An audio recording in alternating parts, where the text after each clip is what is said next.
today we thank you. Baba, siku ya leo tunakushukuru. We honor you, Lord. Tunakuheshimu Bwana. You are the sovereign God. Wewe ni Mungu mkuu. Jehovah Elohim. Yehova Elohim. You are Jehovah Yahweh. Wewe ni Yehova Yahweh. Jehovah Canaan. Yehova Canaan. Jehovah Goel. Yehova Goel. Jehovah Bara.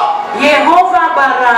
You are Jehovah Mekadishken. Wewe ni Yehova Mekadishken. Father, we thank you today. Baba, tunakushukuru siku ya leo For the gift of life. kwa ajili ya zawadi ya uzima And for the gift of salvation. na kwa ajili ya zawadi ya wokovu. That today we have gathered before you. Ya kwamba siku ya leo tumekusanyika mbele zako, Ready to receive from you. tayari kupokea kutoka kwako, That you may guide our feet. ya kwamba ukaweze kuongoza miguu yetu, We may prepare well. tukaweze kujiandaa vyema As we listen to your word. tunapolisikiliza neno lako, For the coming of the Messiah sake. kwa ajili ya kuja kwake Mesia, That we may prepare well. ya kwamba tukaweze kujiandaa vyema In the mighty name of Jesus. katika jina kuu la Yesu. Father, we thank you. Baba, tunakushukuru And we bless you. na tunakubariki. Behold, they have gathered before you. Tazama, wamekusanyika mbele zako, Ready to listen to your word. tayari kulisikiliza neno lako. I ask for the Holy Spirit. Ninaomba Roho Mtakatifu, Tremendous Holy Spirit of the living God. Roho Mtakatifu wa kutisha wa Mungu aliye hai, May you come now ukaweze kuja sasa and teach us your word. na ukatufundishe neno lako, Direct us which way to follow. tuelekeze kwa njia ambayo tunafaa kuifuata, And purify our hearts na ukasafishe mioyo yetu by the word of God. kwa neno la Mungu, In the mighty name of Jesus. katika jina kuu la Yesu. Father, at this place, Baba, mahala hapa I declare ninatangaza the presence of the power and authority of the kingdom of God. uwepo wa nguvu na mamlaka ya ufalme wa Mungu, And to bring down all other types of kingdoms. na kuleta chini kila aina ya falme,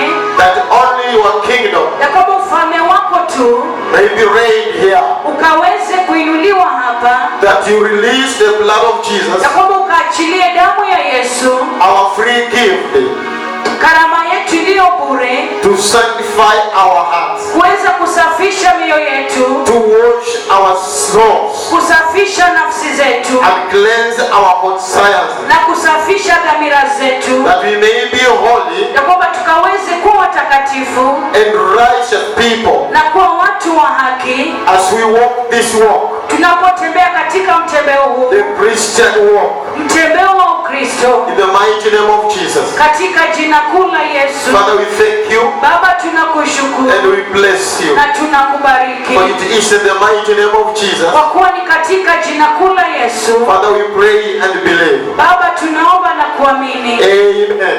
Amina. Hallelujah. Haleluya. Katika wanadamu, That when you receive Christ, ya kwamba unapompokea Kristo you receive the light of Christ. unapokea nuru ya Kristo, And we saw na tuliona that light of Christ, ya kwamba hiyo nuru ya Kristo it came for the purpose ilikuja kwa makusudi of men that were in darkness. ya wanadamu ambao walikuwa katika giza. And I want to go back to 1 John chapter 3 verse 4 to verse 10. Na nataka kurudi katika waraka wa kwanza wa Yohana mlango wa 3 mstari wa 4 hadi 10, Which is going to lead us today. ambayo inaenda kutuongoza siku ya leo, And for the sake of those that are watching, na kwa wale ambao pia wanatazama, that may be also on one page which are with us here. ya kwamba tukaweze kuwa katika ukurasa mmoja pamoja nasi hapa. So precious people, Kwa hivyo watu wa dhamani, straight away, moja kwa moja let's go to the first John of Apostle, the first letter of John, wacha tuende kwa barua ya kwanza wa Yohana chapter number 3, mlango wa 3 and verse 4 to verse 10. na mstari wa 4 hadi 10, And I'm reading NIV. na ninasoma tafsiri ya NIV. He says, Anasema verse 4, mstari wa 4, everyone who has sinned breaks the law. Kila atendaye dhambi afanya uasi. In fact, sin is lawlessness. Hata hivyo dhambi ni uasi. But you know that he appeared so that he might take away our sins. Nanyi mnajua ya kuwa yeye alidhihirishwa ili aziondoe dhambi. And in him is no sin. Na ndani mwake hamna dhambi. Verse 6. Mstari wa 6. No one who lives in him keeps on sinning. Kila akaye ndani yake hatendi dhambi. No one who continues to sin has either seen him or known him. Kila atendaye dhambi hakumwona yeye wala hakumtambua. Verse number 7. Mstari wa 7. Dear children, do not let anyone lead you astray. Watoto wadogo, mtu na asiwadanganye. He who does what is right is righteous. Atendaye haki yuna haki. Just as he is righteous. Kama yeye alivyo na haki. He who does what is sinful is of the devil.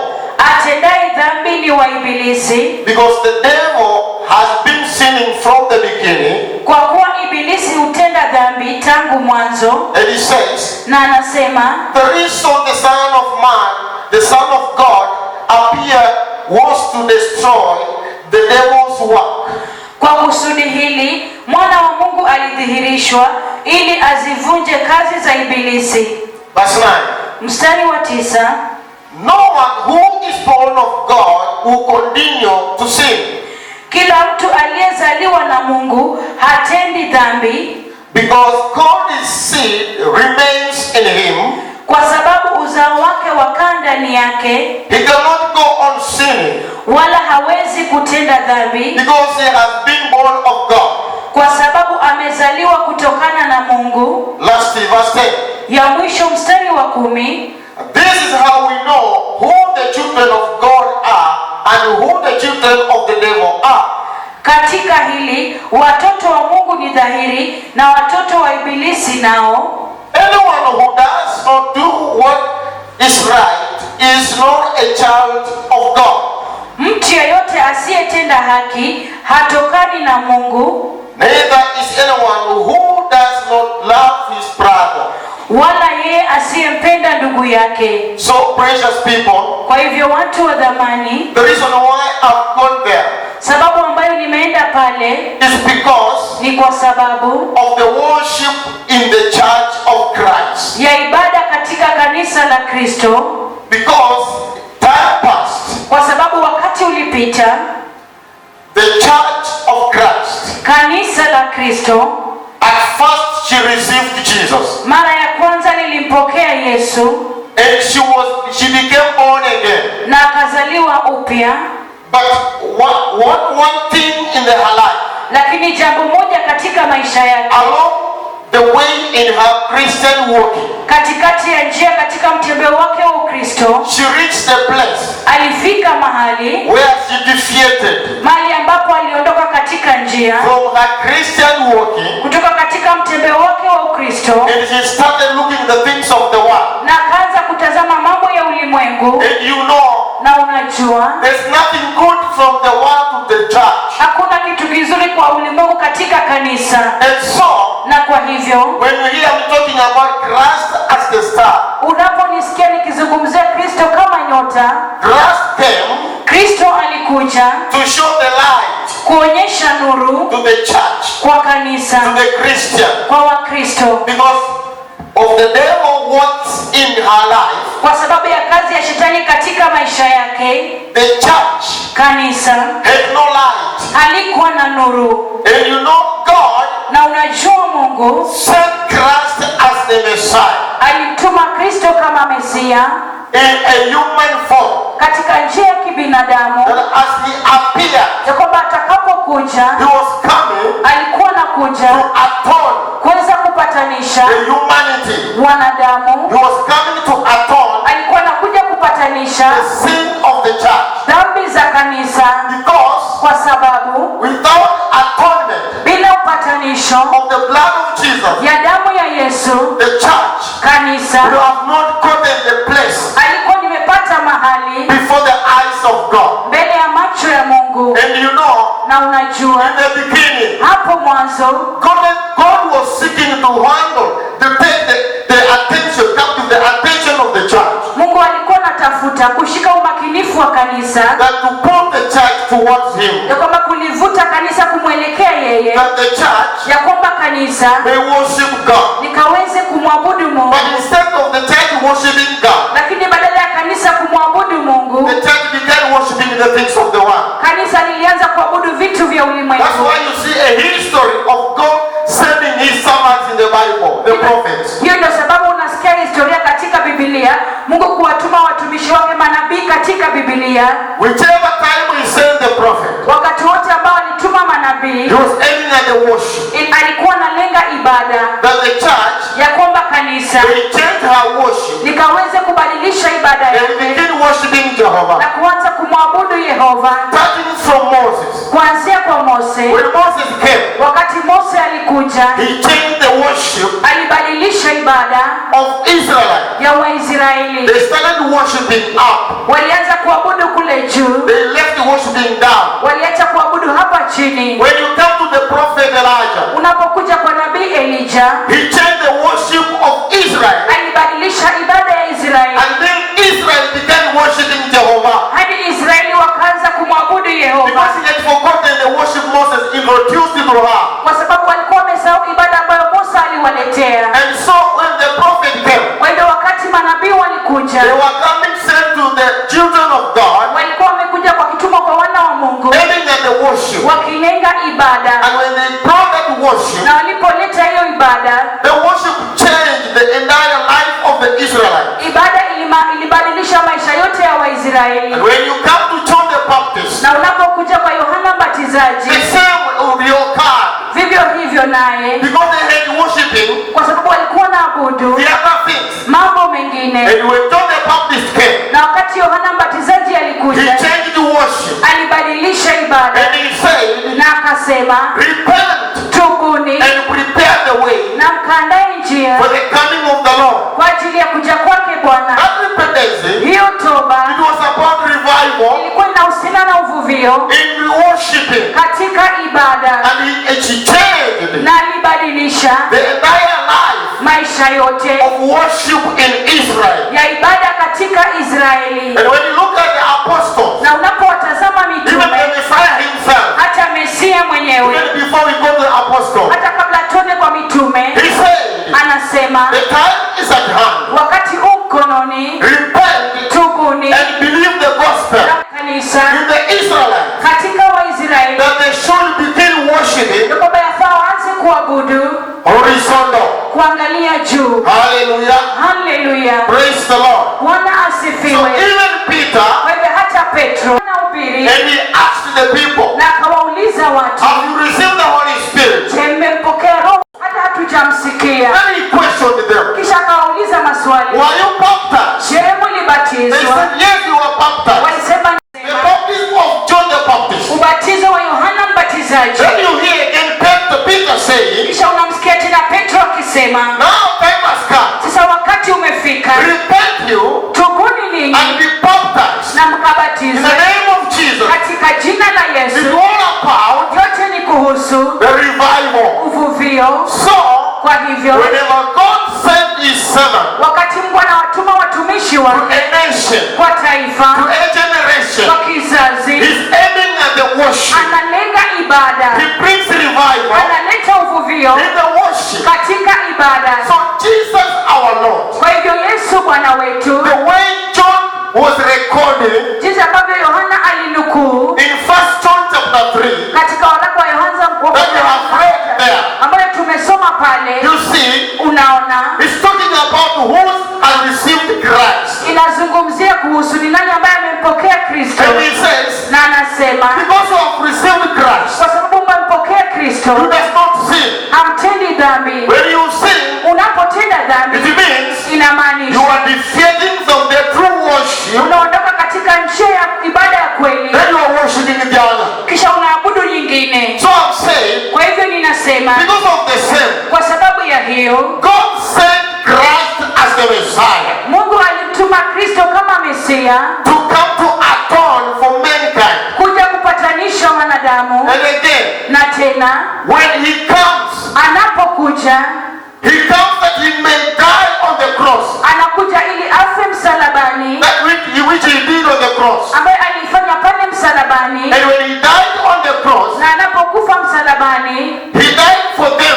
alikufa kwa ajili yao. Jesus Christ. Yesu Kristo He died on the cross alikufa msalabani for you and I. kwa ajili yako wewe na mimi, That our sins ya kwamba dhambi zetu may be atoned. zikaweze So kuondolewa. he poured his Kwa blood hivyo alimwaga damu and I ya kwamba wewe na mimi may have direction. tukaweze kuwa na mwongozo, That you and ya I kwamba wewe na mimi may be guided. tukaweze kuelekezwa, That we may live kwamba tukaweze in kuishi the light of Christ. katika nuru ya Kristo. So our Lord Jesus, Kwa hivyo Bwana wetu Yesu he has come amekuja by the light kwa nuru to destroy kuweza kuharibu the works of darkness, kazi za giza, the works of the devil. kazi ya shetani, That you and I may receive the light kwamba wewe na mimi tukaweze kupokea nuru and have the way to walk. na kupata njia ya kuweza kuitembelea. And as we walk this way, Tunapotembea katika njia hii, we shun from sin. tunatoka katika We dhambi, turn away from sin. tunatoka kutoka kwa We turn dhambi, away from wickedness. tunatoka kutoka kwa uovu. One thing that you may not have understood, Jambo moja ambalo haujaelewa even right now, hata sasa hivi, the church, kanisa she has been swallowed by the world. limemezwa na ulimwengu, And you look at the church, na unapotazama kanisa, wickedness, uovu, disobedience, kutotii, sin dhambi has become her trade, her nyayo imefanyika kuwa nyayo zake of living. ya kuishi. Hallelujah. And Haleluya! that's why Na hiyo ndio sababu the Lord has come to rebuke the church. Bwana amekuja kulikemea kanisa, He has sent the light to rebuke the church, ametuma nuru ili kulikemea kanisa, that the church may turn away from her wicked life, ya kwamba kanisa likageuka kutoka katika maisha yake ya uovu, because it brings sadness in the hearts of God. kwa sababu inaleta huzuni ndani ya moyo wa Mungu. How comes Inakuwaje the church, the one that God, Jesus Christ, died on the cross for? kanisa ambalo Kristo Yesu alilifia pale msalabani, She turns around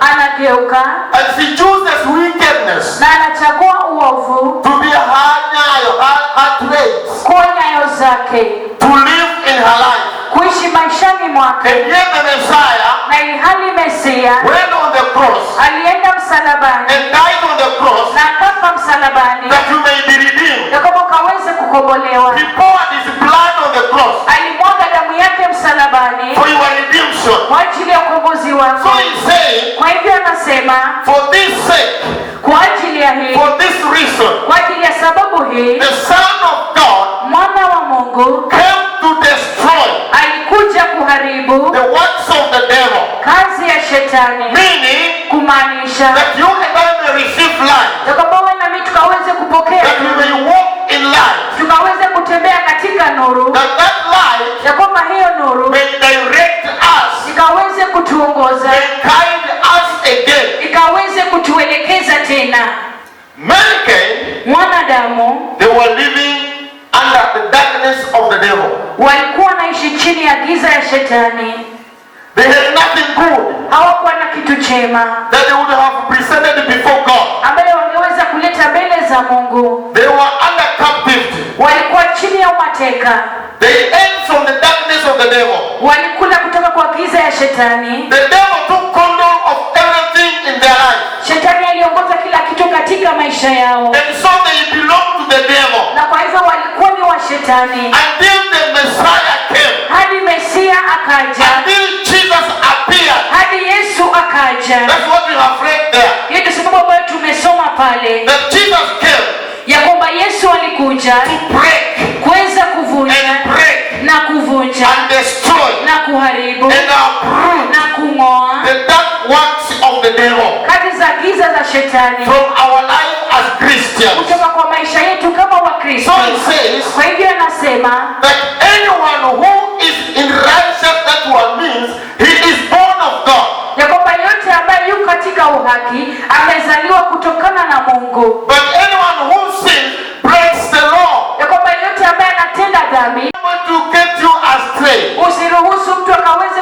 kupotosha, Because he says, kwa sababu anasema people who go astray watu ambao wanakosea are the people ni watu who did not receive the true light. ambao hawakuipokea nuru ya kweli. And I told you Na niliwaambia that when you see people in the street, ya kwamba unapoona watu katika mitaa they are drunkards, ni walevi, they are witch doctors, ni waganga, they are soothsayers, ni waonaji, they are superstitious. ni waonaji, Walogi. ni walogi. Those people, Hao watu they have not received the light of Christ. hawajaipokea nuru ya Kristo. When you see the gossipers, Unapoona the wasengenyaji, liars, waongo, the corruptors, wafisadi, it means they inamaanisha did not receive the light. hawakuipokea nuru. Even though they may say Hata japokuwa wanaweza sema that we have received Christ, ya kwamba tumempokea Kristo, but their acts lakini matendo yao tells you they inakwambia have not yet. hawajampokea. Or if they receive, Ama kama they walimpokea, receive the false light. walipokea nuru ya uongo, You won't go on sinning, hautaendelea kutenda dhambi, but you will do righteous as he is right. lakini utafanya uhaki jinsi vile yeye alivyo wa uhaki. Meaning, Kumaanisha because you have gotten the true light, kwa sababu umepata nuru ya kweli, you don't belong to the devil, wewe si wa shetani, but you belong to God. lakini wewe ni wa Mungu. But that one who commits sin Lakini yeye atendaye dhambi, does not belong to God. yeye si wa The Mungu. Bible says Biblia inasema that they did sin because they belong to the devil. ya kwamba wanafanya dhambi ni kwa sababu wao ni wa shetani. Hallelujah. Haleluya! They are not born of God, Hawajazaliwa kutokana na Mungu, but they belong to the devil. lakini wao ni wa shetani. And he says, Na anasema but the people who belong to God, lakini watu ambao ni wa Mungu they are overcomers. ni washindi, They overcome sin. wanashinda dhambi, They overcome disputes. wanashinda mashtaka, They overcome gossiping. wanashinda masengenyo, They overcome lusting. wanashinda kutamani, They overcome sexual immorality. wanashinda dhambi ya uasherati. But if you find Lakini ukipata people are in the church watu wako kanisani and then they are pregnant na ilhali wako wajawazito and they are not married, na hawajaoleka, they did not receive Jesus. hawakumpokea Yesu, They did not receive light. hawakuipokea nuru, Because if they did receive with lust, kwa sababu iwapo wangempokea Kristo, if they did receive the Lord, iwapo walimpokea Kristo, then they would have received the light. kisha wangeipokea nuru, Then that light kisha hiyo nuru will always whisper to them. kila wakati ingewanong'onezea, It will tell them ingewaambia that one is wrong. hiyo ni mbaya, Don't go there. usiende pale, Don't do it. usifanye, It is not right. sio nzuri, Don't accept it. usikubali, It's not right. sio nzuri, It is sin. ni dhambi. They will be warned out. Wangeona mapema. Hallelujah. Haleluya! You understand now Unaelewa sasa the difference between tofauti kati of those who have received the light ya wale ambao wameipokea nuru and those that have not received the light. na wale ambao hawajaipokea nuru, Because kwa sababu Jesus Christ Yesu Kristo has been there amekuwepo pale and he is the light na yeye ni nuru to all people who receive him. kwa watu wote ambao wanampokea. He helps them Anawasaidia to overcome kuweza kushinda because he already overcame. kwa sababu yeye mwenyewe alishinda.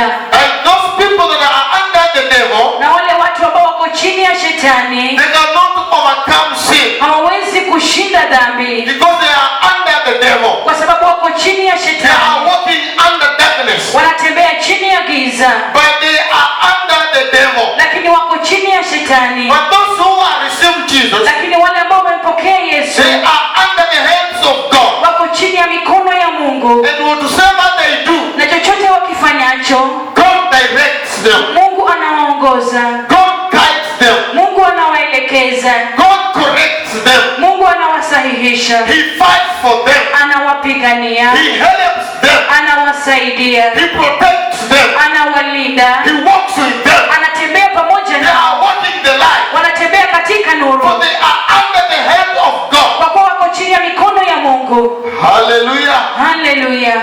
So have you, God Je, Mungu amekuwa akikupigania? You understand? Unaelewa?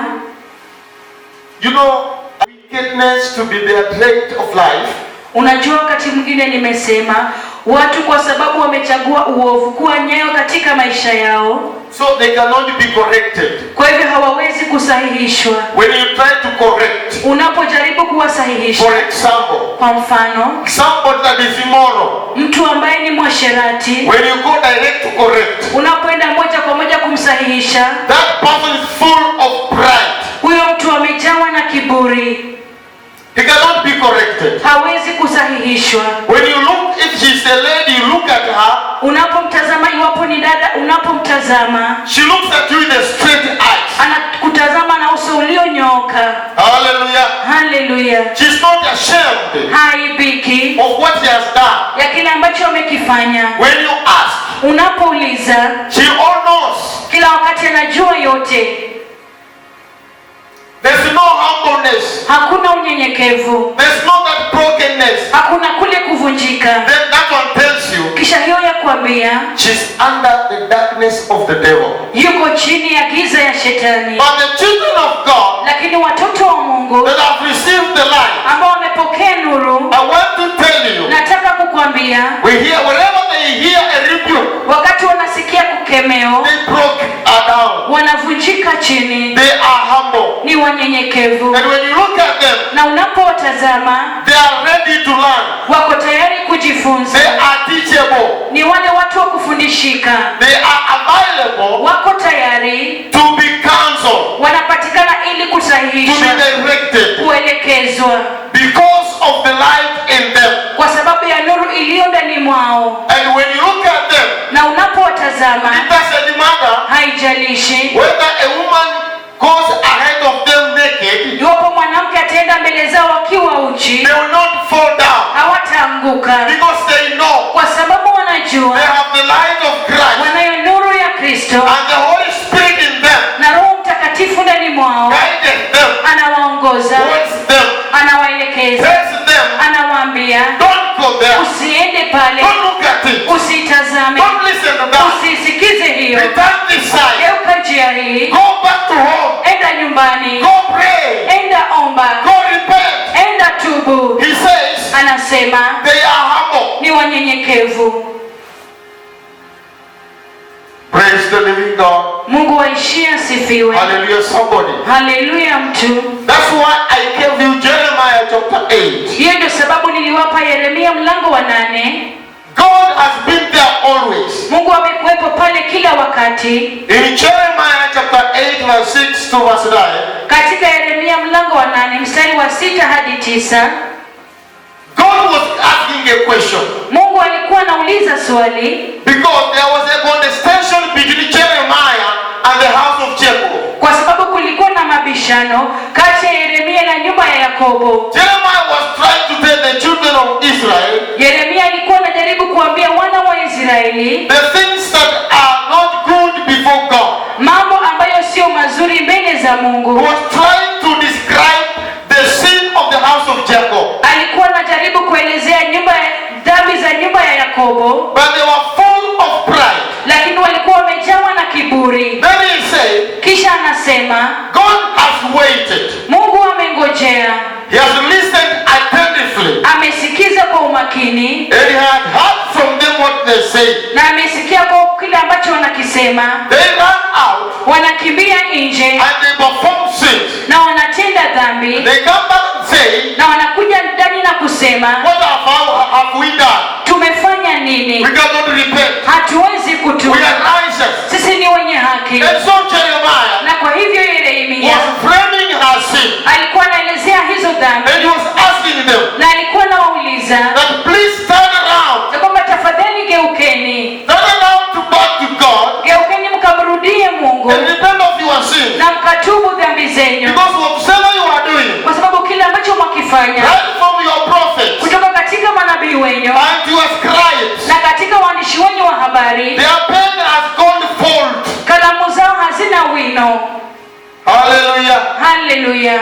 So he was telling them, kwa hivyo alikuwa anawaambia, God is not pleased with what you are doing. Mungu hafurahishwi na kile wakifanya. He was telling them, Alikuwa anawaambia, don't allow yourself usijiruhusu wewe to mwenyewe worship the devil. kuabudu shetani. God has been there with you ever since. Mungu amekuwepo pale na nyinyi tangia mwanzo. And He wants you to walk with Him. Anataka mkaweze kutembea pamoja He naye. wants you to worship Him. Anataka mkaweze kumwabudu. But they were rigid. Lakini walikuwa ni wenye They vitu, would not accept. hawakubali. And so God promised judgment to Na kwa them. hivyo Mungu aliahidi hukumu juu yao, Because they had no light. kwa sababu hawakuwa na nuru, They had not received the light. hawakuwa wameipokea nuru. Even up to now, Hata hadi sasa there are some people in the church. kuna watu wengine kanisani, Yes, they come to the church. ndio wanakuja kanisani, They say they are Christian. wanasema ni Wakristo, But for sure, lakini kwa for hakika their coming in the church, kuja kwao they kanisani, come in the church wanakuja kanisani for the sake of coming in the church. kwa ajili ya kuja tu kanisani. When you try to correct them, Unapojaribu kuwasahihisha, they are not ready to change. hawako tayari kubadilika. Others, when you begin just advising them, Wengine wakati unaanza tu kuwashauri, they turn around, wanageuka, they become your teacher now. wanafanyika kuwa wewe ndio mwalimu wao. They want now to tell you how they know. Wanaanza sasa kukuambia jinsi wanavyojua, They forget about yourself. wanajisahau wenyewe. Then you see they are, at the end of the day, there's nothing they have gotten from you. Kisha unaona mwisho wa siku hakuna kitu wamepata kutoka kwako, And yet they are in sinful life. na ilhali wako katika maisha ya dhambi. When you try to correct, Unapojaribu kusahihisha, they tell you the experience they have gone through. wanakuambia hali ambayo wamepitia. At times they want to challenge you. Wakati mwingine wanataka kukutia changamoto, And yet they are in sinful life. na ilhali wako katika maisha ya dhambi. So he's saying, Kwa hivyo anasema they did not receive the true light, hawakuipokea nuru ya kweli, but they are under the devil. lakini wako chini ya But with shetani. those who receive the true light, Lakini kwa wale ambao walipokea nuru ya kweli, they are under the hand of God. wako chini ya mikono ya Mungu. And I'm telling you, God fights for them. Na ninakwambia Mungu anawapigania, And He cannot allow them to be touched by the devil. na hawezi kuruhusu waguzwe na shetani, Because He protects them. kwa sababu anawalinda, He prevents for them. anawatetea And He restores them. na anawarejesha, He leads them. anawaongoza, Because kwa sababu God is there watching Mungu amekuwepo pale akitazama and listening to what people think na kusikiza kile ambacho watu wanadhania and what they really plan. na kile ambacho wanakipanga. Yes, we all belong to Him. Ndio sisi sote ni wake, But He says, lakini anasema if you've been sinning, iwapo umekuwa ukitenda dhambi, then you does not belong to Him. kisha wewe sio wake. He loves sinners, the repentant sinners. Anawapenda wale wenye dhambi ambao wanatubu, But He does not like sin. lakini hapendi dhambi. When He sees sin, He judges sin. Anapoiona dhambi, anahihukumu dhambi. Some people, Watu wengine they say, wanasema, I have sinned today, nimetenda dhambi siku ya leo and God has not punished me. na Mungu hajaniadhibu, So it is well with me. kwa hivyo iko vema nami. Then tomorrow he continue. Kisha kesho anaendelea, Then he performs the next sin. kisha anafanya dhambi ifuatayo, Then he sees kisha anaona that God has not judged him. ya kwamba Mungu hajanihukumu, Then he goes ahead kisha anaendelea saying, now I'm right. akisema sasa niko haki, And they pronounce it always righteous. na kila wakati wanasema uhaki. But God says, Lakini Mungu anasema whatever you do, chochote ukifanyacho, I'm there watching. niko pale It's naangalia, just a matter of time. ni muda tu, Time is coming. wakati unakuja, You will give an account. utatoa hesabu, You will give an account utatoa hesabu on what you've been doing. kwa kile ambacho umekuwa It ukikifanya. doesn't matter Haijalishi whether it has been at night, iwapo imekuwa ni usiku, secretly, katika siri or publicly. hapo hadharani, But time is coming. lakini wakati unakuja, You are supposed to give the account of what you have done. utahitaji kutoa hesabu kwa kile ambacho umekuwa ukikifanya. And he says, Na anasema if you are ready, iwapo uko tayari, you can repent. waweza kutubu. And I've told you, Na nimewaambia repentance, toba it means inamaanisha revival of the worship. uvuvio katika ibada, The worship that was dead in you. ibada ambayo ilikuwa ilikuwa imekufa ndani mwako, that now you revive it. ya kwamba sasa unaivuvia, You accept now unakubali that sasa God may lead you now ya kwamba Mungu akaweze kukuongoza sasa to go back kurudi to nyuma the true worship. kwa ibada ya kweli. That's when you hear repentance. Hiyo ndio sababu unasikia toba. When you hear rebuke that you go back to repentance, Unaposikia kemo ya kwamba ukarudi katika it toba, tells you inakwambia God is demanding His worship in you. Mungu anahitaji ibada yake ndani mwako. He wants you to worship Him proper. Anakutaka ukamwabudu katika kweli. And that is why Na hiyo ndio sababu Christ came to die for us on the cross, Kristo alikuja kutufilia pale msalabani, that we may go back and worship God rightfully. ya kwamba tukaweze kurudi na kumwabudu Mungu katika uhaki. Hallelujah. Haleluya. In Luke chapter 1, Katika Luka mlango wa kwanza, in Luke chapter 1, Luka verse 76, mstari wa 76, for the sake of those that are watching, kwa sababu ya wale ambao wanatazama, Luke chapter 1, Luka mlango wa kwanza verse 76, mstari wa 76, I'm reading says, ninasoma: and you, my child, will be called a prophet of the Most High. nawe mtoto utaitwa nabii wake aliye juu, For you will go on before the Lord to prepare the way for Him. kwa maana utatangulia mbele za uso wa Bwana umtengenezee njia yake. He says, Anasema to give His people the knowledge of the salvation uwajulishe watu wake wokovu through the forgiveness of their sins. katika kusamehewa dhambi zao, And because of the tender mercy of our God, na kwa njia ya rehema za Mungu wetu. He says, Anasema by which the rising sun will come to us from heaven. ambazo kwa hizo mwangaza utokao juu umetufikia. Verse 79. Mstari wa 79 He says, anasema to shine on those living in darkness kuangazia wakao katika giza and in the shadow of death, na uvuli wa mauti, to guide our feet in the path of peace.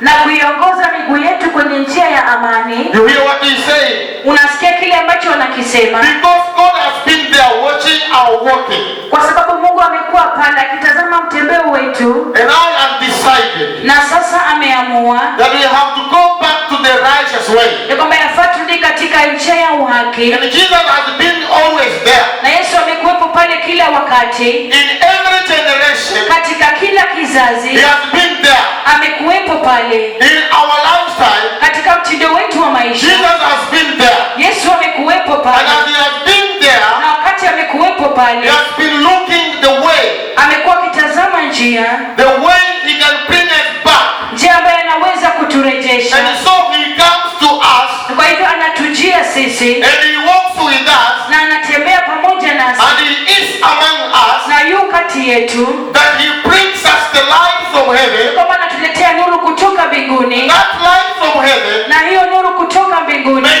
lead us in the way of eternal peace. ikaweze kutuongoza katika njia ya amani ya milele. Because He says, Kwa sababu anasema we lived as if we had no knowledge. tuliishi kana kwamba hatukuwa na ufahamu, We had no knowledge about salvation. hatukuwa na fahamu kuhusu wokovu, We had no awareness. hatukuwa na We ufahamu, were not informed hatukujulishwa about the righteousness of God. kuhusu uhaki wa Mungu, We had not repented. hatukuwa tumetubu, We did things like the darkened people. tulifanya mambo nyuma ya watu, We lived under the darkness of the devil. tuliishi chini ya giza ya shetani. But now He has come Lakini sasa and He amekuja has brought us the knowledge. na ametuletea ufahamu. The knowledge of salvation Ufahamu wa wokovu is repentance. ni toba. The knowledge of salvation Ufahamu wa is wokovu turning away from sin. ni kugeuka kutoka kwa dhambi, That when we repent ya kwamba tunapotubu and leave our sins na kuacha dhambi zetu and follow righteous, na kufuata uhaki, His light nuru yake that is with us, ambayo ii pamoja that nasi, is in Jesus Christ, ambayo katika Kristo it Yesu will shine for us itatung'aa to kwetu walk on the peace of God. kutembea katika amani ya And Mungu. He says, Na anasema His light nuru yake will guide us itatuongoza to walk on on the eternal peace. kutembea katika amani ya milele. You remember he said, Unakumbuka nilisema,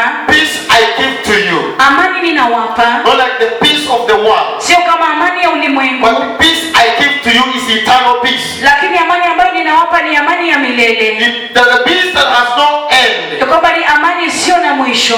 Hallelujah. Haleluya. So those who are still in morality, Kwa hivyo wale ambao wako katika uasherati, witchcraft, uchawi, lies, uongo, in divination, uonaji, in superstition, ulogi, katika ulogi, these people, hawa watu he's calling on them anawaitia that change around, turn around, ya kwamba kaweze kugeuka and receive Jesus, na kumpokea Yesu, receive the light of Christ, kupokea nuru ya Kristo, that your life may change. ya kwamba maisha yako yakaweze kubadilika. Else you will continue under the work of the devil, La sivyo utaendelea chini ya kazi ya shetani, and the devil will cause you be condemned.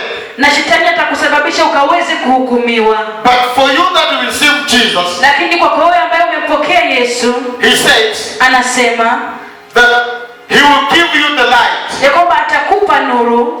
How can a Christian become a liar? A Christian, just a Christian. Je, Mkristo anaweza kuwaje muongo? Or a Christian become superstition? Ama Mkristo kuwa mlogi? How comes? Yawezekanaje? Then which light did you receive? Kisha ni nuru gani ambayo ulipokea? He asked. Anauliza. How can a Christian Yawezekanaje Mkristo bring Christ on the barometer with the world? akalete Kristo katika vipimo na ulimwengu. A Christian, Mkristo, you play a draft. unacheza. Putting Christ on this side and the devil on this side. You are weighing how they reason. Ni kana kwamba unaweka Kristo upande huu na kupima jinsi ambavyo unawaza. It's like you are gauging how Christ is reasoning and how the devil is reasoning on that one plate of timber playing a draft or a chess. Ni kana kwamba unamweka Kristo pale akifikiria na shetani pale akifikiria, na hapo umewaweka mkicheza. How can you do that? Wawezaje kufanya hiyo? Then which light did you receive? Kisha ni nuru gani ambayo ulipokea? You have become a witchcraft. Umekuwa ni mchawi.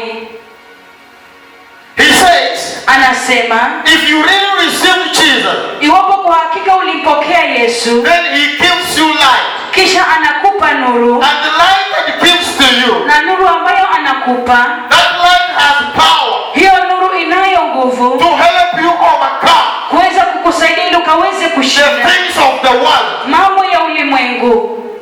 Praise the living Jesus. Yesu aisiye asifiwe. So what he says, Kwa hivyo kile ambacho anasema, he's the beholder of eternal peace. yeye ni mshikiliaji wa amani ya milele, And is expecting for you to run to him. na anakutarajia wewe ukaweze kumkimbilia, That run to Jesus kwamba mkimbilie Yesu and let him give you the light. na wacha akakupe nuru, The light that will guide you to eternal peace. nuru ambayo itakuongoza katika amani ya milele. Jesus Yesu has power. anayo nguvu, He has power to remove you from every power of darkness. anayo nguvu ya kuweza kukuondoa katika nguvu zote za giza. What you need to do Kile ambacho wahitaji kufanya is believe him, ni kumwamini yeye, receive him, mpokee yeye, accept him, mkubali yeye, confess him, mkiri yeye, trust him. mtumaini yeye.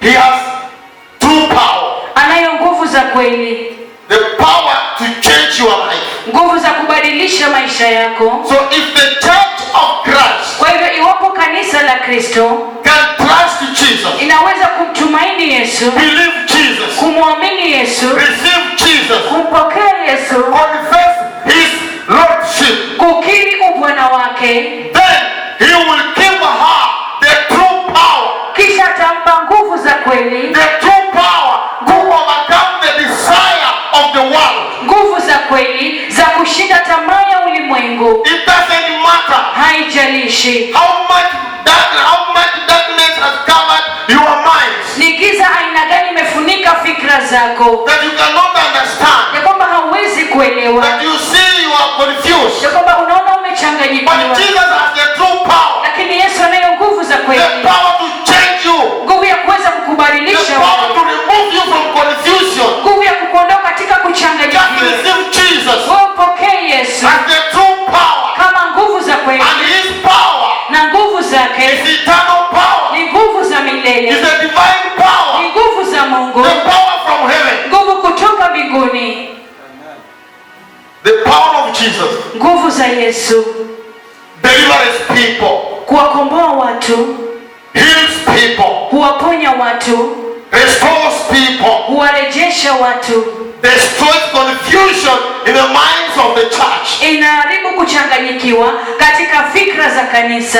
So it doesn't matter. Kwa hivyo haijalishi, The power of the blood of Jesus nguvu za damu ya Yesu has that authority. inayo hiyo mamlaka, And every form of confusion na kila aina ya kuchanganyikiwa that has made you become darkness, ambayo imekufanya kuwa giza, just call upon Jesus. wewe muitie tu Yesu, He will redeem you. atakukomboa, He will remove that confusion. ataondoa kuchanganyikiwa. No matter what form Haijalishi ni aina gani that confusion has brought in your life, kuchanganyikiwa imeleta maishani mwako, but He has power. lakini anayo nguvu. In Luke chapter 11, Katika Luka mlango wa 11,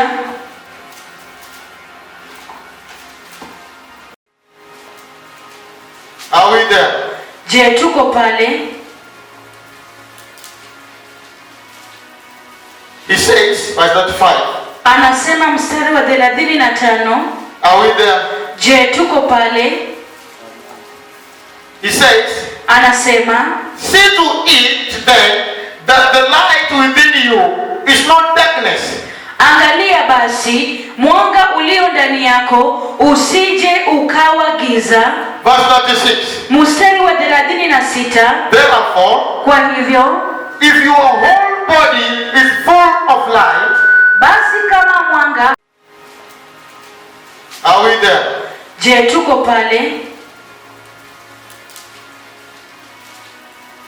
He says, verse 35, Anasema mstari wa 35, are we there? je, tuko pale? He says, Anasema, see to it then that the light within you is not darkness.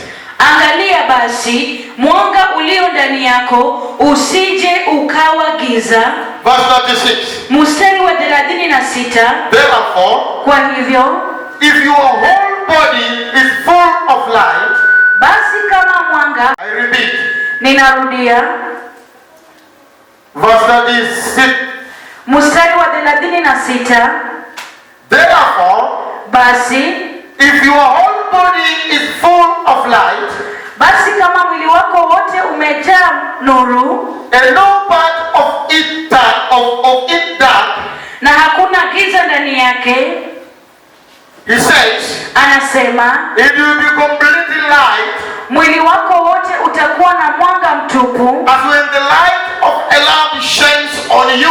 kama vile taa imulikapo kwa mwanga wake. Hallelujah. Haleluya! You see the light I'm talking about. Unaona nuru ambayo naizungumzia, That make sure, ya kwamba hakikisha see to it kona, kwa hiyo that the light you receive in your body, ya kwamba nuru ambayo naipokea katika mwili wako, let it not become again darkness. wacha isiwe tena giza, Because Jesus is the light we receive in our body. kwa sababu Yesu ni nuru ambayo tulipokea katika mwili wetu. So Jesus, Kwa hivyo Yesu you received as your Savior. ulimpokea kama mwokozi wako. He is light in your body. Yeye ni nuru katika mwili wako, It's not darkness. yeye si giza.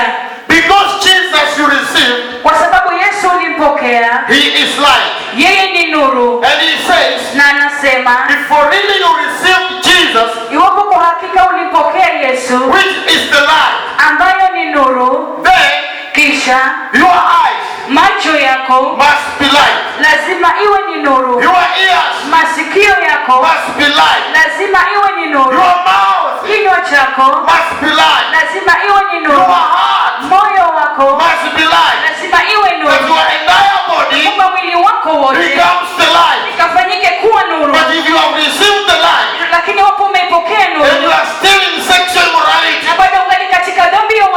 mauti, You are still a thief, wewe bado ungali mwizi, a corrupter. wewe ni mfisadi. Then he says, Kisha anasema your whole body mwili wako wote has become darkness. umefanyika kuwa giza. You did not receive Jesus. Haukumpokea Yesu. Because he says he's warning. Kwa sababu anasema anaonya, He's warning that see to it. ya kwamba sasa Then that the light within you is not darkness. ya kwamba nuru iliyo ndani mwako isiwe giza. I've never told you here Nimewahi kuambia hapa that some people, ya kwamba watu wengine they come and they say, wanakuja na kutenda dhambi, they say wanasema that you know what? ya kwamba wajua nini, Ever since I joined this church, tangu nilipounganika katika kanisa hili, or ever since I received Jesus, tangu nilipompokea Yesu, that was the beginning of my trouble in my marriage. huo ulikuwa ni mwanzo wa shida katika ndoa yangu. Then it's like he's saying, Kisha nikana kwamba anasema when I received Jesus, nilipompokea Yesu, darkness came into my marriage. giza ilikuja katika ndoa yangu. Then I look at her. Kisha ninamtazama, Then I say, no, kisha ninasema hapana, this one, hii hapa, please, no, let not God hear it. tafadhali wacha Mungu asisikie, But let me alone hear it. lakini wacha mimi peke yangu nikaweze Because if kuisikia, God will hear it, kwa sababu iwapo Mungu ataisikia he can destroy her.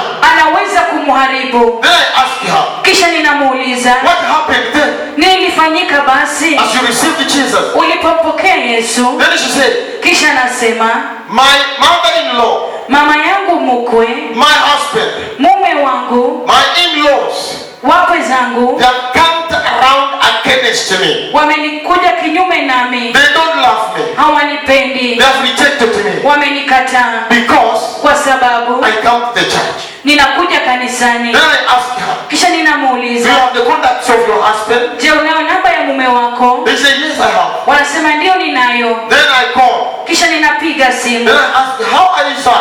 kisha ninamuuliza waendeleaje? Then he says, I'm fine. Kisha nasema niko He vema. asks, who are you? Anauliza wewe ni He nani? says, I'm the pastor of your wife. Ninasema mimi ni mchungaji wa mke. Then he says, Na kisha you anasema have done good to call me. I've been looking the way to meet you.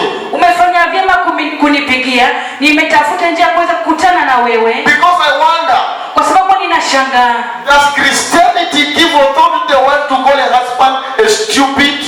je, Ukristo unampa mke kumwita mume wake ya kwamba mjinga?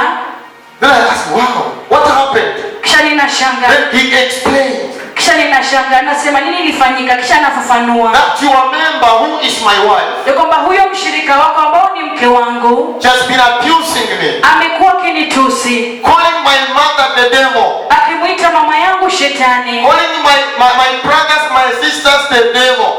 akiwaita ndugu zangu, dada zangu shetani. So that's why I've been looking the way to get you. Kwa hivyo hiyo ni sababu nimekuwa nikitafuta njia ya kuweza Then kukupata. I begin now interrogating the wife, Kisha ninaanza kumwangalia yule mke, asking what happened, what went wrong. nikimuuliza nini ilifanyika, nini Then when you ilifanyika. listen to her, Kisha unapomsikiza she is so lukewarm. yeye ni vuguvugu. Hallelujah. Haleluya! She's not a working wife. Yeye si She's not a sharp wife. yeye si mwanamke atendaye kazi, Hallelujah. She's lazy. yeye ni mzembe, She sleeps analala, and rises up late. anaamka kuchelewa, And she comes to the church. na anakuja She kanisani, goes back late. anarudi nyumbani When kuchelewa. you ask, Unapouliza she brings some excuses. analeta udhuru And fulani, when you insist, na unapoendelea she begins abusing. anaanza matusi. Light of Christ. Je, alipokea nuru ya Kristo? Because he said, see to it Kwa sababu anasema angalia, that the light you receive in you does not become darkness. ya kwamba nuru ambayo ulipokea ndani mwako isiwe giza. And now you are mocking Jesus.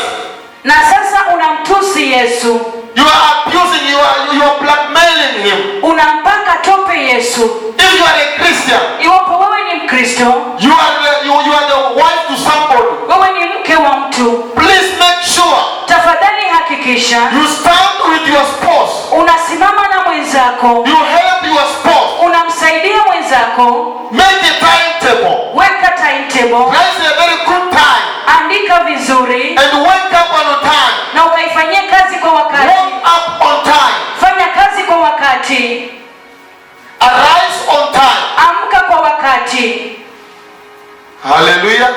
Haleluya.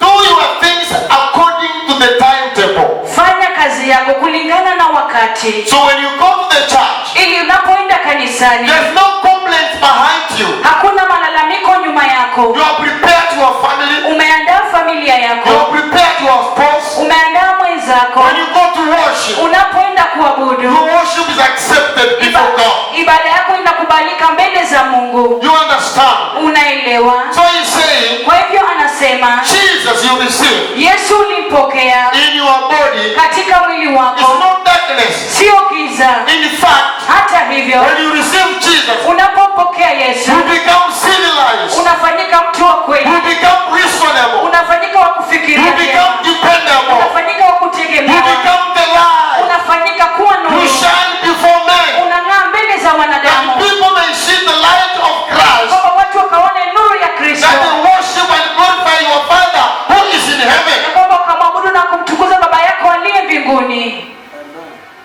Hallelujah. Haleluya. Don't be full of the things of the world. Usijawe mambo ya ulimwengu. Stop becoming lungos.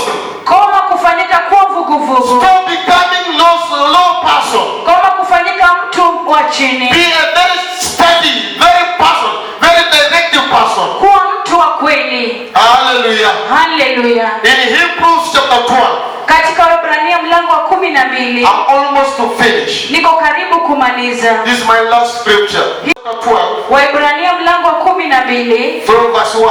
kuanzia mstari wa kwanza.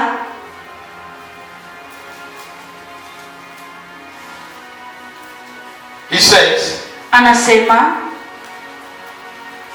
therefore, since we are surrounded by such a great cloud of witness, basi na sisi pia kwa kuwa tunazungukwa na wingu kubwa la mashahidi namna hii, let us throw off everything that hinders and that sin that so easily entangles.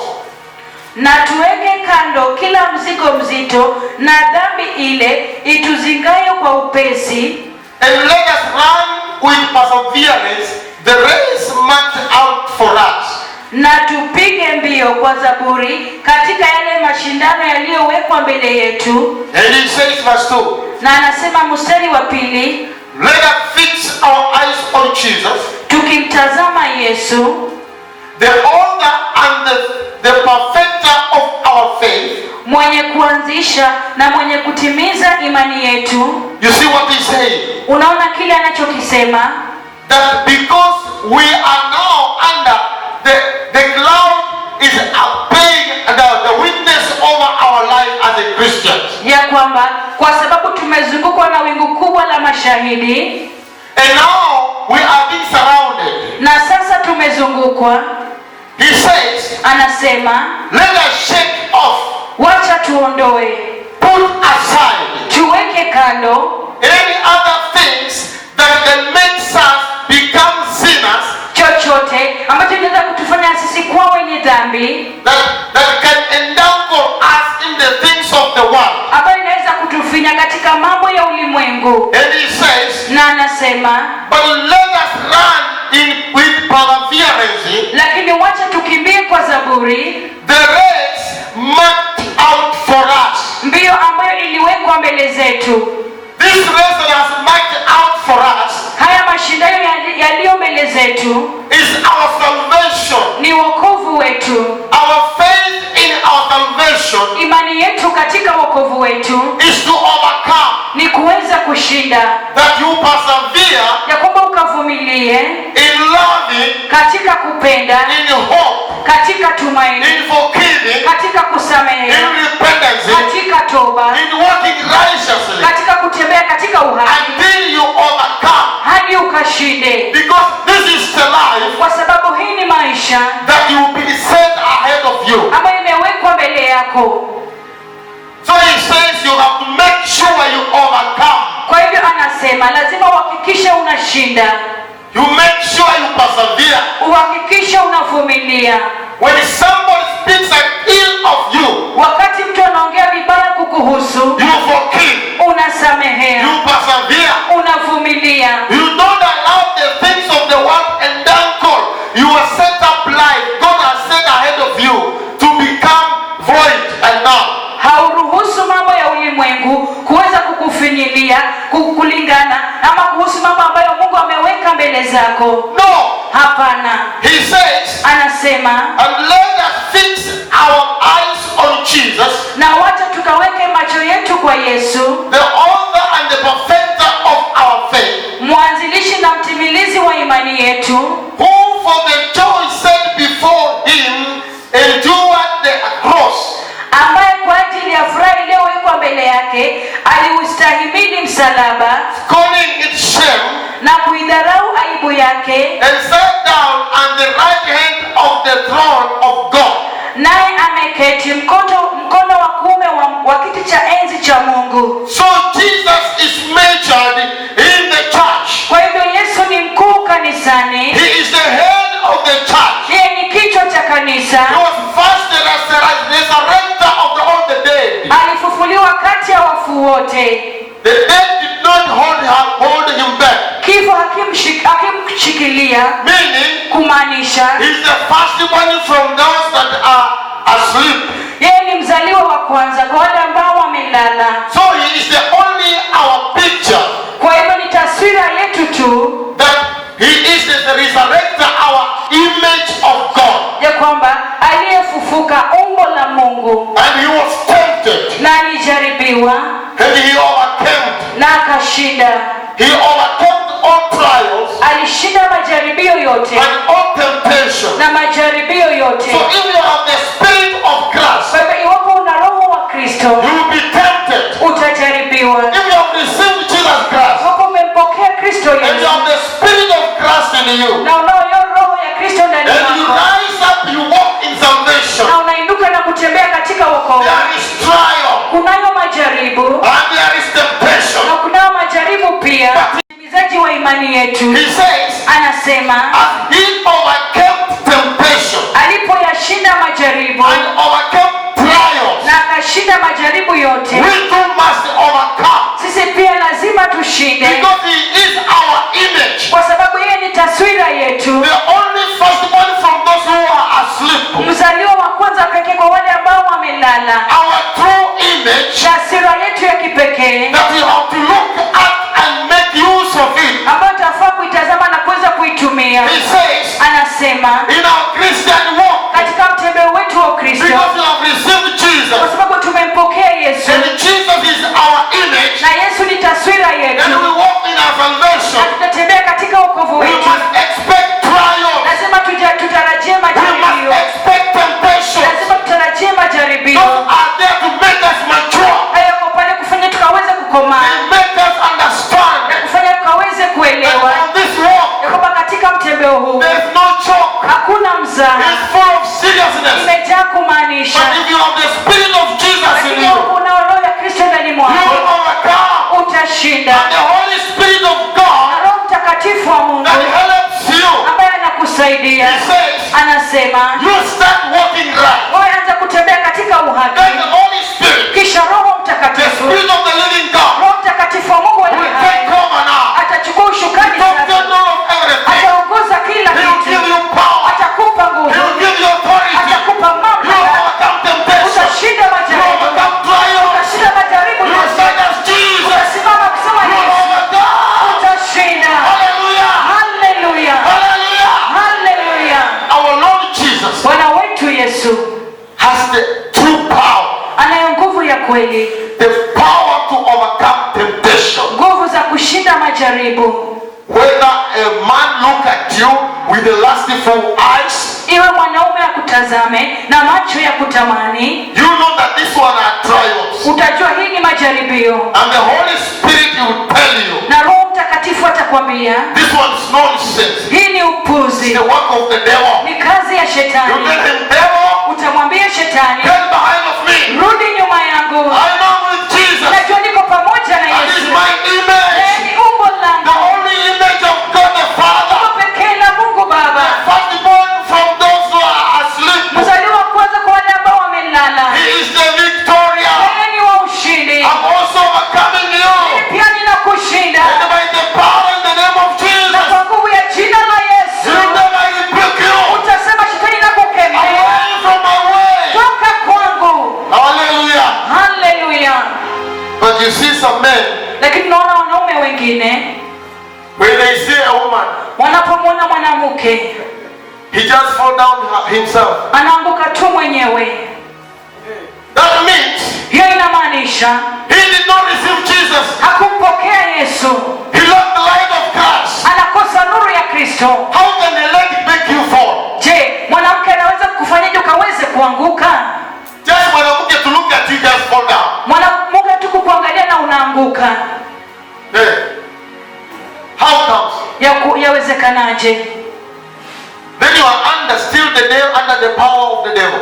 Kisha bado uko chini ya nguvu za shetani. But he says, Lakini anasema you have Jesus. Unaye Yesu. It doesn't matter whoever coming ahead of you is naked or dressed, but you have Jesus. Haijalishi ni nani ambaye anakuja mbele yako, ako uchi ama amevaa, yote inajalisha ni kuhusu Yesu. Yes, you can be attempted. Ndio waweza kujaribiwa Through all trials, kupitia kwa majaribu yote, but you cannot sin. lakini hauwezi kutenda dhambi Because of the image of kwa Christ sababu unayo umbo la and the Kristo Spirit of Christ. na Roho wa Kristo. Above of that, Kati ya hayo you have the Holy Spirit. unaye Roho Mtakatifu, And he does not keep quiet. na yeye hanyamazi. He tells you, Anakuambia don't sin. usitende He dhambi. tells you, Anakuambia it is wrong. It is wrong. ni mbaya, Don't go there. usiende pale. Hallelujah. Haleluya! So be strong. Kwa hivyo uwe na nguvu, Be strong in the Lord. uwe na nguvu katika Bwana. Behold Jesus Tazama Yesu in all trials, katika majaribu yote, all temptation. katika majaribio yote He overcame. alishinda. How about you? Na je, kukuhusu wewe? And yet you have the image of Christ within you. Na ilhali una umbo la Kristo ndani mwako. So precious people, Kwa hivyo watu wa dhamani, this is the time huu ni wakati that you have to make sure ambayo inafaa uhakikishe you are aware unafahamu in your heart katika moyo wako this is right, ya kwamba hii ni kweli this is wrong. na hii ni mbaya. You choose right, Unachagua you uhaki, follow right, unafuata you uhaki, speak right, unaongea you uhaki, dress right, unavalia katika uhaki, you live right. unaishi katika uhaki. And the Lord, Na Bwana He will never keep quiet. hata nyamaza, He will always guide you. kila wakati atakuongoza, He will help you. atakusaidia. So precious people, Kwa hivyo watu wa I dhamani, want to thank the Lord nataka kumshukuru for Bwana this opportunity kwa nafasi hii that He has given me ambayo amenipa to mimi stand before you kusimama mbele and to zenu speak in your na ears kunena katika masikio yenu this word of God. neno la Mungu. May the Lord bless you. Bwana awabariki, May the Lord bless you. Bwana awabariki, Jesus Christ bless you. Yesu Kristo awabariki. Thank you. Asante, Thank you. asante, Amen. amina. Let us worship. Wacha tuabudu. We have finished the first session.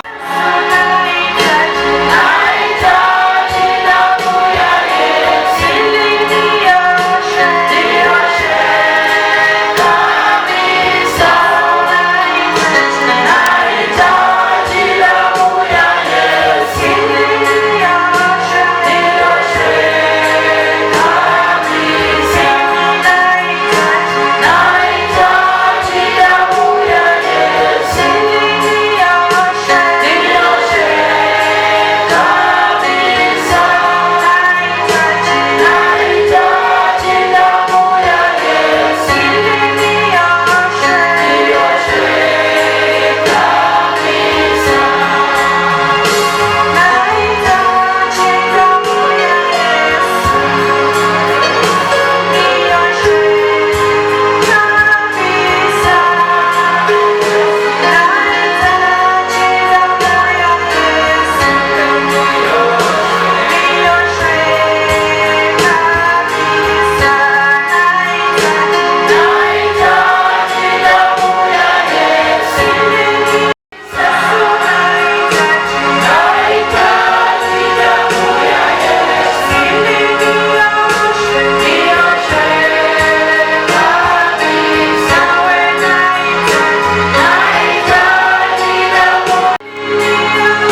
sana karibu na wewe.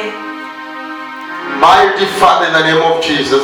Baba mkuu, katika jina la Yesu.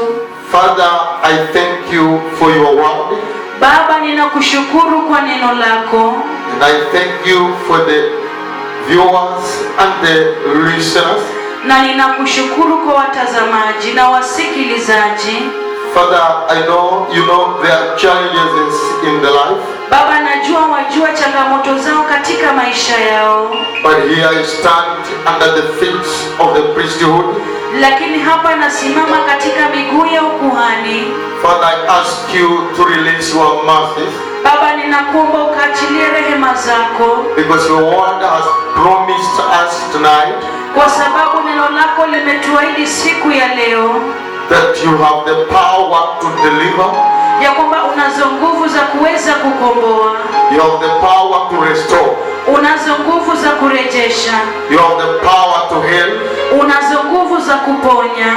You protect your people. Unawalinda watu wako. You guide your people. Unawaongoza watu wako. That they may walk to eternal peace. Ya kwamba wakatembee katika amani ya umilele. Father, I ask you in the name of Jesus. Baba, ninakuomba katika jina la Yesu. That you may release anointing of the Holy Spirit. Ya kwamba ukaachilie upako wa Roho Mtakatifu. To reach down to your people. Kuwafikia watu wako. And touch their life. Na kuguza maisha yao. And protect them, Lord. Na ukawalinde Bwana. Those that are sick. Wale ambao ni wagonjwa. Father, release the anointing healing of Jesus. Baba, ukaachilie upako wa uponyaji wa Yesu. To touch their souls. Kuguza nafsi zao. Touch their bodies. Kuguza miili yao. Touch their marriages. Kuguza ndoa zao. Touch their families. Kuguza familia zao. And restore them, Lord. Na ukawarejeshe Bwana. Those that have been passing through hardship. Wale ambao wamekuwa wakipitia magumu. Father, you have the answer over them. Baba, unayo jawabu juu yao. Father, stand with them. Baba, simama pamoja nao. In the mighty name of Jesus. Katika jina kuu la Yesu. And remove all pains. Na ukaondoe uchungu wote. From their bodies. Kutoka kwa miili zao. Heal the headaches. Ponya vichwa. The backaches. Ponya migongo. The stomach. Ponya tumbo. The joints that are hurting. Viungo ambavyo vinaumia.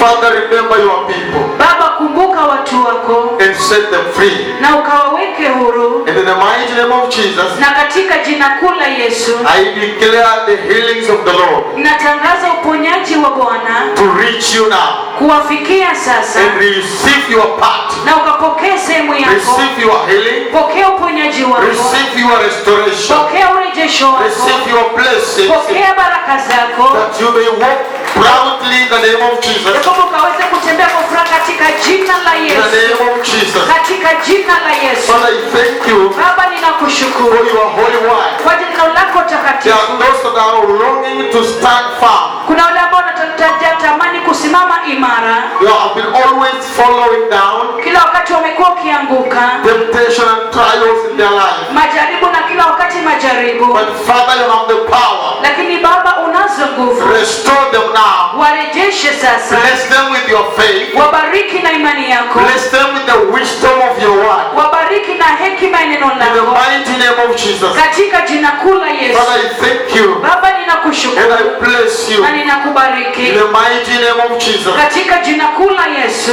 Amen. Amina. Someone say amen. Mtu sema amina. Hallelujah. Haleluya. Thank you so much. Asante sana. The Lord bless you. Bwana awabariki. Amen. Amina.